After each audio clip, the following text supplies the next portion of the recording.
Welcome everyone. So this week's topic is Marvel versus DC, which is something that was specifically requested by a previous class of mine. And once again, I'm so sorry that we are not there physically in the classroom because this is the topic that generates the most debate all the time. And although my purpose with this class is not to debate why the DC movie universe sucks and why the Marvel is good, because usually that's how the whole debate goes out. I want to actually focus on what are the differences between the two companies and how they create their stories. That is not to say, yes, I'm going to talk a little bit about the movies, and yeah, you are free to go crazy and talk about the movies once we do the discussion. So, what I want to make clear in the beginning is that we can't really talk about Marvel this and DC that, because these two companies, they always inspire each other, they always work against each other, they mimic each other, so there is a connection basically between the two. They try to copy them each other. Not also there is a continuous exchange of creative power between the two. For example, Jack Kirby, who is known as the primary partner in crime, so to say, of Stan Lee. So they created X-Men together. They created um, Fantastic Four together, the Avengers together. Jack Kirby was the artist that is known to be primarily working with Stan Lee. They even created the so-called Marvel method. I'm going to talk about this next week, so just remember this phrase, the Marvel method. Anyway, so okay, maybe I shouldn't shake the table. Okay, so Marvel and DC are not as independent entities that we would like to believe. That's my point. So there is this exchange of creative power. For example, Jack Kirby, for example, G. Willow Wilson, who created Ms. Marvel, Kamala Khan for Marvel. Most recently, she wrote Wonder Woman for DC. There is Clayman, who, for example, drew some of the 2012 Gambit series for Marvel, and then went to work for DC, and he drew Batman. And I don't think that he actually drew Batman, but he drew Superman. I'm sure that he drew Superman. He's one of my favorite artists, but I don't like Batman, so I didn't read that. And I don't care about Superman, so I didn't read that either. So anyway, yeah, there is this exchange of creative power, and also there is a connection in characters, because the two companies like to copy each other's characters. And this is this week's task for you. Find characters that are copied from either this company to that. So they were either Marvel first and then DC did a copy of them, and or DC had the first version and then Marvel did a copy of them. Use Google. It's not that hard as it sounds. So yeah, characters that are copied from this universe to that. For example, DC has the Flash, Marvel has Quicksilver. I'm thinking about these kinds of stuff. It's okay if two or three of you find the same couple. It's completely fine.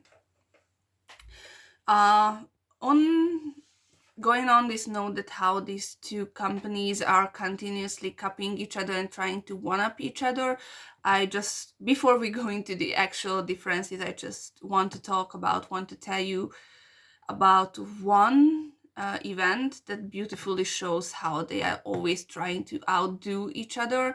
I like to call this event the wedding debacle.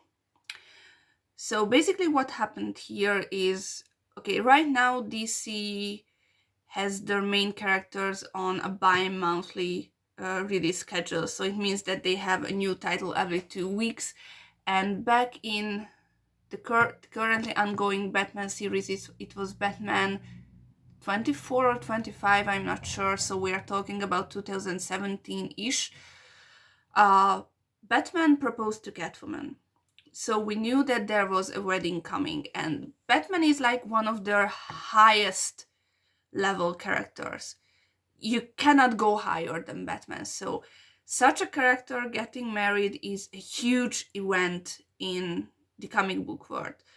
And by huge event I mean capable of selling a lot of issues. If you remember what we talked about in connection to the collector culture, yeah, it had a bunch of variant covers. And by bunch, I mean 50-ish, so a lot.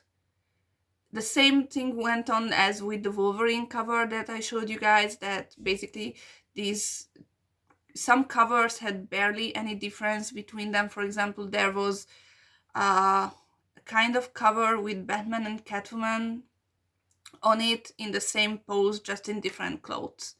Or there was a kind of cover with Catwoman in her wedding dress in front of the mirror, and it was a virgin variant or a black and white or slightly different dress. So there was a bunch of covers, so there was a huge hype. Of course, Marvel had to top it. If DC was doing a wedding, then Marvel had to do a wedding as well. The problem here that Marvel didn't have that much to work with. They had two disadvantages. One, time, because DC basically did the proposal and they did the wedding in issue 50, so about a year after the proposal. But to create a comic takes actually 4 to 5 months approximately, because it has to be planned, it has to be okayed by the editors, and when we are talking about such an event, it's going to be an editorial decision that it should happen. So the editors come up with the idea, the writer writes it, it gets okayed, it gets edited, then it goes to the artist, it gets the penciled pages, the ink pages, color, lettering, printing, so it takes months. So Marvel didn't have that much time to plan what to do with their wedding, because of course they had to do a wedding.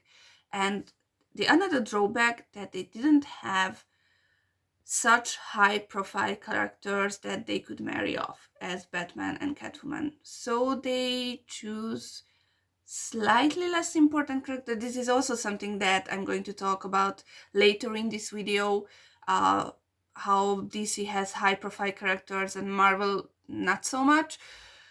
So what they did was that they had the X-Men Gold series going on. It was also a bi-weekly series with about half of the X-Men team in it. At this time they already has 3 X-Men series: X-Men Gold, X-Men Blue, and X-Men Red. So in X-Men Gold, Kitty Pryde was leading the team, and she had an on-again, off-again relationship with Colossus.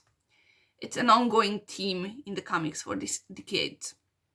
And in the spring of 2018, I can't remember the exact issue, they actually decided to get married. So basically, in this case, Marvel had like 2 months to hype the actual wedding instead of the 1 year that DC had. And they knew it wasn't gonna be enough. So they did a twist. I read the issue. I read the Batman wedding issue as well. I even have the physical copy of the X-Men wedding issue. It was X-Men Gold 30, but it's in Budapest, so I cannot show you right now. So anyway, Marvel actually published their wedding issue 2 weeks before DC did. 2 weeks. That's it, 2 weeks. The issue itself, it was pretty good. It was very plot oriented, so it wasn't very sentimental. Things were happening. The art was beautiful. I can show you a couple of pictures actually from this issue if you want, because it's really beautiful art, by the way. And there was a twist, because Kitty decided that she didn't want to get married after all. She got cold feet, as the English say, and she left Colossus at the altar. But since there was already a wedding organized and everybody was there, two other characters decided to get married. These two characters were Rogue and Gambit. They also had an on-again, off-again relationship for almost 3 decades in the comics, and this issue came out in June 2018, and they had their own miniseries, Rogue and Gambit, that was published from January to May 2018, and they got back together in that miniseries. So just a month before this issue came out. So anyway, they decided that, okay, there is a wedding party planned, there is a cake, there are friends, let's get married. And the issue actually ended with their marriage. This was, the story, by the way, leaked 1 or 2 days before the issue was to come out, and it was a huge phenomenon. The New York Times wrote about this. The New York Times wrote about a fictional wedding in a comic book, and the fans were pretty happy about that. Some were kind of sad that Colossus and Kitty Pryde didn't get married, but that pairing is kind of controversial from the start, because when it started in the 80s, Kitty was still a teenager. So when Kitty was introduced in the comics, she was 13 or 14 years old canonically, and Colossus was much older than her, like in his early 20s. So there was a huge age gap, and this is what makes the pairing kind of controversial. And anyway, people was pretty happy that Rogue and Gambit got married, because they're fan favorite couple. So overall, it went great for Marvel. Then came DC 2 weeks later, once again. So DC was the first one to start the hype, but they were the second to finish it. Even though I hate Batman, I actually read this issue because of the hype. It is a beautiful issue in its own. It's a love letter to the fans, but it's terribly overwritten. So the whole issue is basically about Batman and Catwoman. I almost said Batwoman and Catman, whatever. So it starts off with the two of them fighting some rando criminal, and they decided, okay, let's get married in the morning. And that's I don't know if you can hear it, my mom's phone is going on in the background. Anyway, not my problem. So they decide to get married in the morning at dawn, and they separate to get ready on their own, and they write letters for each other. And in the following pages, you see parts of these letters superimposed on full page illustrations of the two of them. So not actual comic book pages with panels, but more like cover images done by dozens of artists who had an important part in their history. So in this way, it's a beautiful, visually beautiful issue, but the letters are so damn overwritten. There is a part where Catwoman kind of connects Batman's patriotism to his blue eyes, and it's just strange. I didn't like that. Which is sad because it was written by Tom King, who is amazing. Tom King is an amazing comic book writer. But anyway, so it's a beautiful issue. Visually, it's a completely overwritten issue other than that. And it also had a twist. And it also leaked beforehand. And the New York Times also wrote about this. And what happened here is that Catwoman decided not to marry Batman after all, because, and this is what really pissed off the fans, she said that if they got married, then Batman would be happy, and a happy Batman wouldn't defend Gotham, because he would have no incentive to fight, which is, pardon me my French, bullshit. The fans were super pissed off. By the way, it's implied that it was actually some super villain's work that Catwoman saw it this way. But the point is that the wedding didn't happen, the issue ended on a sour note, and fans were unhappy.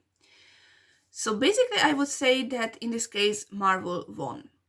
Although I don't know about the actual sales numbers about the issues. Now that we clear this up, how these two companies always trying to one up each other, let's see the actual differences between how they do things. First of all is what the essay that you had to read talked about. This is how the two companies manage time.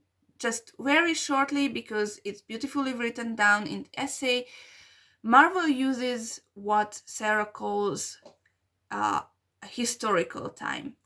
The characters go through things, they gain experience, and this experience actually changes the way how they act. As an example, for example, don't care about me. Don't care about me. So, for example, Iron Man. Do you guys know what is his origin story in the comics? I think you don't, because it's not really important. What's more important, for example, that he took part in both civil wars in the comics as a leader of one of the factions, and people are more interested in that, what he did in 2006 and 2016. I want to say 16. Civil War 2 was 16. Not what happened to him in the comics in the 60s. We really want to forget what happened in the 60s in all of the comics, really. Marvel doesn't really like to acknowledge that as canon anymore, or what happened even before that. This is something that I already told you about, by the way. So yeah, the point is what happens in the characters and how they grow from it. It's also present in the case of the so-called what-if stories. What-if stories in Marvel take an event on the chain of events and divert from that. For example, in canon, Spider-Man had a daughter once, but she was stillborn. And in a what-if story, the question is, what would have happened if the daughter lived, for example? Or I have a what-if issue, once again, in Budapest, because all my single issue comics are in Budapest, except for one which is right behind my head and you won't see it in the distance. Anyway, so my mom is talking in the background, sorry. Where was I? Marvel. Yeah, so I have one what-if issue, and that is what if Jane Foster could have lifted the hammer. It was published in the late 1990s. Yeah, I think it was published in 1990, but I'm not sure. So that was before Jane Foster became Thor. So yeah, not the origin story, but a point in the story along the way. In contrast to that, DC uses what Sarah calls a mythical time. Here, what is important is the origin story. We keep going back to the origin story. For example, Wonder Woman. Wonder Woman origin story was rewritten 4 or 5 times, and by rewritten I mean that the narrative went back and told the origin story once again in just a couple of versions. For example, in the original origin story, Marstone's origin story, she was born out of clay, sculpted by her mother, and then brought to life by Aphrodite. In the 50s, by Robert Kanigher, the new origin story said that she had a human father, but he died along with all the men in the tribe, and that's when the Amazons, the only remaining people of the tribe, the women, went to Paradise Island. Then there is the Azzarello version when Wonder Woman is the daughter of Zeus. So yeah, there are a bunch of origin stories contradicting each other, because it's always the origin story that is important, the origin story that determines the character. In contrast, for example, Captain Marvel's origin story has also gotten rewritten over the decades, over the years, but it's always added to it. We see the original origin story as what is actually happened, but we always learn new things about it. So in the case of Captain Marvel, in the first origin story, how she got her powers was that Yon-Rogg and Mar-Vell were fighting, and she got caught in the crossfire. A machine blew, and this machine gave her power while she was unconscious. In the next version, she was actually conscious. We learned that she was conscious and she was wishing for powers. Then in 2012, Kelly Sue DeConnick wrote a time travel storyline when Captain Marvel was thrown back to this event, and she had a chance to stop it, and she chose not to. Then Margaret Stoll White wrote a story in 2018 where it turns out that her mother, Captain Marvel's mother, was actually a Kree soldier sent to Earth, but she just settled down. So Carol always had powers which were activated when this explosion happened. So the event remains, we just always learn new things about it. In DC, we rewrite the origin story to fit the story. So yeah, DC always goes back to this starting point and goes from there. Marvel just goes along the way. This is also present in the case of what if stories, because DC likes to go back to the origin story and change that. For example, one of the big stories right now, because there is a new animated movie about it, which I haven't seen yet, Superman Red Sun, when Superman lands not in the US but in the Soviet Union. So yeah, once again, the origin story that is changed. So that's enough about Sarah, I think. So here comes my observations about the differences between Marvel and DC. And my first one is the, how to say this, the narrative hierarchy of the characters. How to imagine that? Marvel, I would say the narrative hierarchy is like neurons, a network of neurons. Basically, you have interconnected nodes, but none of those have a central position. Each node is important, has a heightened importance, but none of them is more important than the other. What does it mean? It means that basically Marvel has clusters of characters, the Avengers, the X-Men, the Fantastic Four, Spider-Man. They are connected. So for example, Wolverine has been part of the X-Men, he has been an Avenger. Spider-Man has been an Avenger, he has been a member of the Fantastic Four. So there is this exchange of talent, so to say, but none of them is the most prototypical, the most important. So if I say, what do you think, what is the most stereotypical Marvel character, you're most likely going to say Captain America or Iron Man because of the movies. But in the comics, they are not the most important. So I would say that the X-Men has the same importance as the Avengers. So they have, and it ties back to what I said about the Batcat wedding and X-Men wedding, that the Marvel doesn't have one such high profile characters as DC has Batman and the others. And here comes what DC has instead.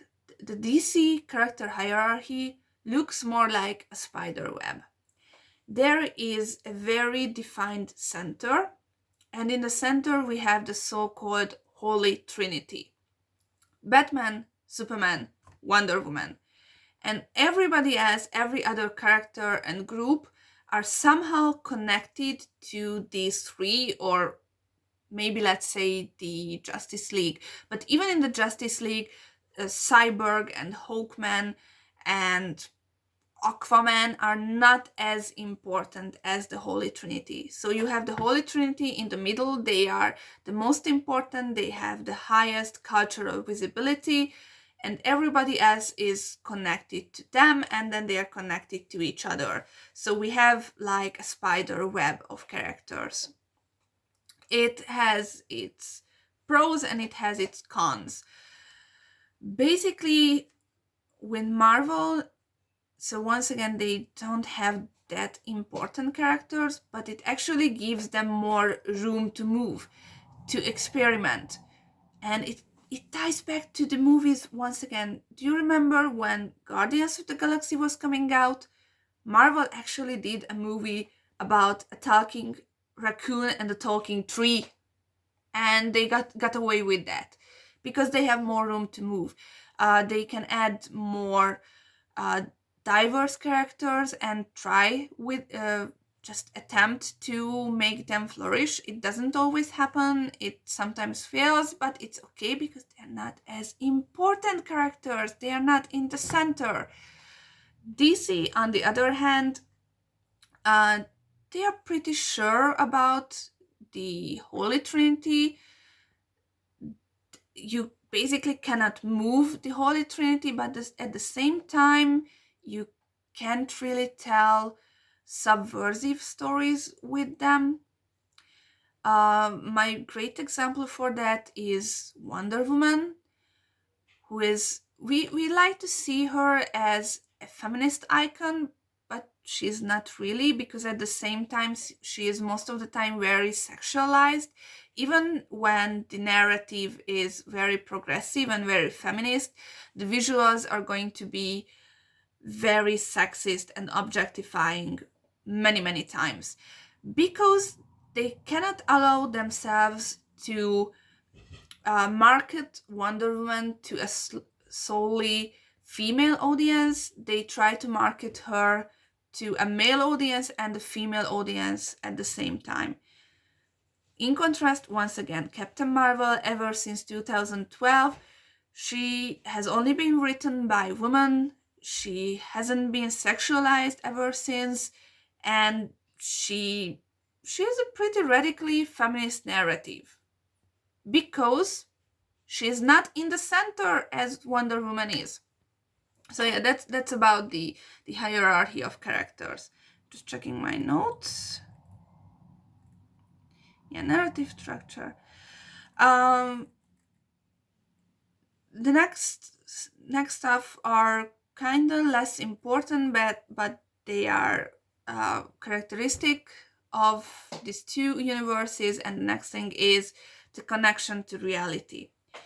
Basically, in DC, their main characters, their biggest characters, are pretty much connected to fictional places. Batman is in Gotham, Superman is in Metropolis, Wonder Woman Themyscira or Paradise Island, depending on what story you are reading at the moment. Green Arrow is connected to Star City, or is it Flash? Is it Flash? I don't know. So basically, they are fictional places, which makes them more metaphorical. But at the same time, it doesn't allow them to reflect on real life things and real life happenings as Marvel can. Because Marvel is more firmly rooted in our reality. Even in the Golden Age, in the late 30s, in the early 40s, Marvel stories took part in in New York City took place, and you saw the New York sites there. Basically, reading a Marvel story felt like a superhero could broke into your home any minute fighting a bad guy. So once again, DC are more metaphorical with their fictional places, and they can tell metaphorical stories better, but Marvel is more firmly rooted in reality, so their stories are going to be more up to date in a way. For example, this X-Men Red series I mentioned a couple of minutes ago, that was completely about the refugee crisis. Or right now we have Outlawed at Marvel, which is sadly okay. So Marvel right now postponed their new releases because of the coronavirus. DC still published a couple of titles last week, but I expect them to stop too this week. But anyway, so Marvel started this Outlawed storyline a couple of weeks ago, which is basically about the government prohibiting heroes under 21 to do their heroing, basically. And the story is pretty much a reflection on what Malala Yousafzai and Greta Thunberg are doing right now. There is actually a character in the first issue which is very clearly inspired by these two real-life women. So yeah, Marvel is more close to reality in this way. Or just think about Deadpool. Deadpool knows that he is in a comic book story and that there is a real world out there, which is mostly played for fun, but it also shows that there is a difference between these things. I had some example. Anyway, so DC, it doesn't mean that DC only takes place in fictional places, because once again there is a connection between the two companies. And for example, Wonder Woman usually are in Washington DC these days when she's not on Themyscira. So that's about actual places. Another difference I noticed is how the two companies use the so-called splash page. The splash page is the page within a comic book that contains relevant information to the actual issue, the issue in question. So by this mean who is the writer, who is the artist, what is the title of the story, and stuff like that. What Marvel does is that they have a specific page in the beginning of the story, right before the story starts, which is like the previously happened segment in a series. They have a short summary of what has happened. They have a credits part, who is the writer, and stuff like that. Usually these pages have the same graphic style. They have a graphic, they have a color scheme. It's the same in every issue when it's an ensemble issue. So when there is a group of superheroes, they usually have small icons, small portraits of all the characters who are featured in the group.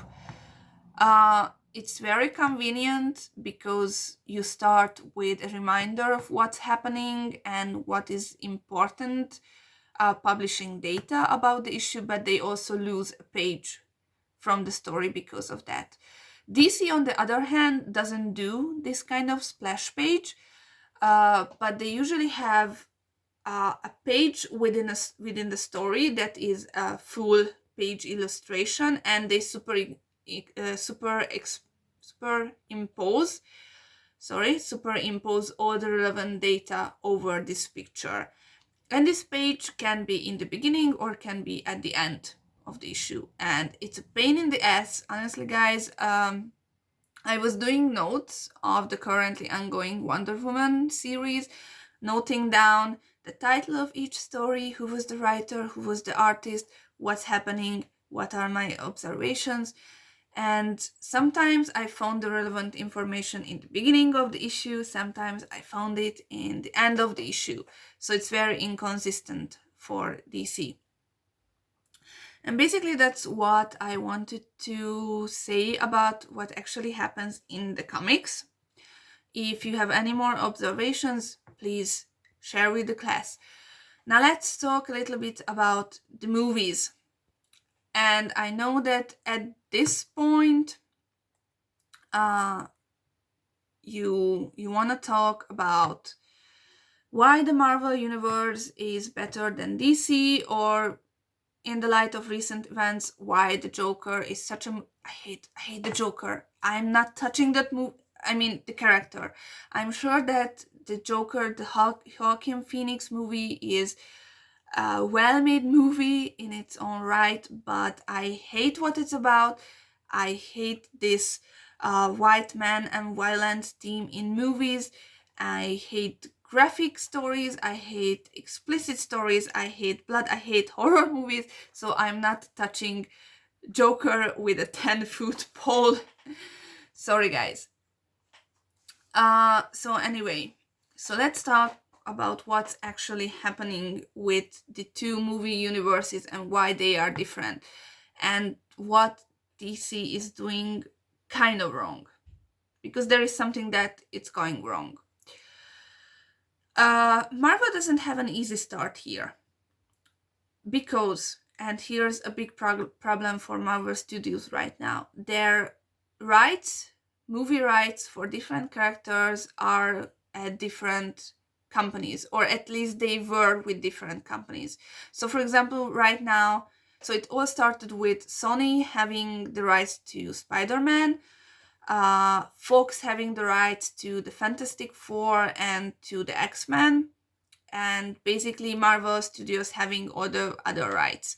They saw them left and right in the 90s. But right now that Disney has purchased Fox, the rights to Fantastic Four and the X-Men went back to Marvel Studios. So that is going to be interesting what's going to happen with the X-Men movies right now, for example. But Sony still has the rights to Spider-Man. That's why there was this whole debacle about whether Tom Holland can be in the Avengers movies from then on and can be part of the Marvel Cinematic Universe. And this is a big problem for Marvel. And also fun stuff. The Andrew Garfield Spider-Man movies, and the 2015 Fantastic Four movie that was so bad that everybody hated it. Those movies were actually only made because if those companies didn't take any steps, they would have lost the rights to the characters, because there is a part of the contract that says that if they don't make a movie for, I don't know, 10 years, maybe, I'm not sure, then the rights automatically go back to Marvel. So they didn't want to lose the rights, and that's why they made those movies. Now, what Marvel did well? You have to know that Marvel conceived the idea of the Marvel Cinematic Universe as early as 2005. They started to seed it even in the beginning of Iron Man in 2008, but they had basically 7 years till 2012, till the Avengers, to actually make something realized out of it, to build up a universe. It was realized with the Avengers. The Avengers is a huge turning point for the Marvel Universe, at least the Marvel Cinematic Universe. And basically here happened what happened with the wedding debacle, only with movies and only with DC being a little slow. So when they saw how well it was going for Marvel with their interconnected movies, they wanted to copy that. But they were in a rush to do that, and that was basically their only problem, that they wanted to do it fast and too fast, and they just didn't do a good job about it, basically. uh, they had this idea of building a universe very much like Marvel's universe, but they wanted it yesterday. And then they have production problems. Szirmai Gergely, Hollywood hírügynökség, I'm sure that many of you know about him, know of him, has watched his videos. He actually has a very good series on what's wrong with the DC Cinematic Universe, and he makes a very good point about how the DC Cinematic Universe wanted to further the atmosphere built by the Dark Knight movies, so the Nolan movies, which is a very dark and gritty realism. Even he says that it's realism, which worked for Batman when it was just Batman, just a rich guy in a fancy suit with fancy gadgets. But once you start adding all these fantastical elements to the story, like Wonder Woman and Superman and everybody else, which is beyond what is possible in our reality, it doesn't work anymore. It becomes strange. And this is one of the big problems, and why the whole DC Extended Universe failed on the long run. Because it was just strange. It didn't really work. It was dark and gritty and honestly badly made. And then things happened that DC slowly started to realize that it's not going to work.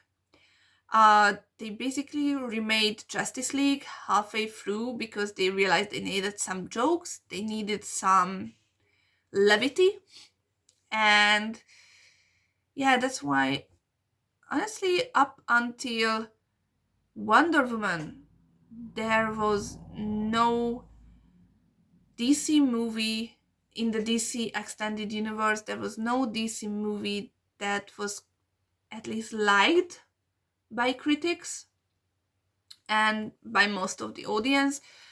Uh, by now, they are trying to create a lighter tone for the movies, and it's kind of working. I mean, Aquaman is a terribly stupid movie, but it's entertaining. It holds your attention. Shazam is pretty good. It's not that high stakes, but it's entertaining. It actually has a very heartfelt message about found families. It's pretty good. Uh, Wonder Woman, I think Wonder Woman is really good at the first watch, and then it keeps getting progressively worse as many times you rewatch it. I rewatched it a couple of times in the past weeks because I was writing about that. And after a while, you realize that even though Gal Gadot really looks the part, she's not a very good actress, and it just gicses. Sorry, I cannot say it any other way. It's gicses.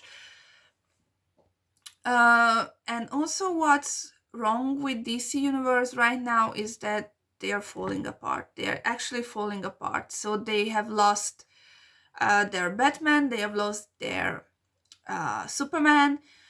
The Flash movie has been in production hell for years, really. So yeah, DC is in a tight spot right now, and what they are realizing is that this coherent universe that Marvel is doing is not gonna work for them.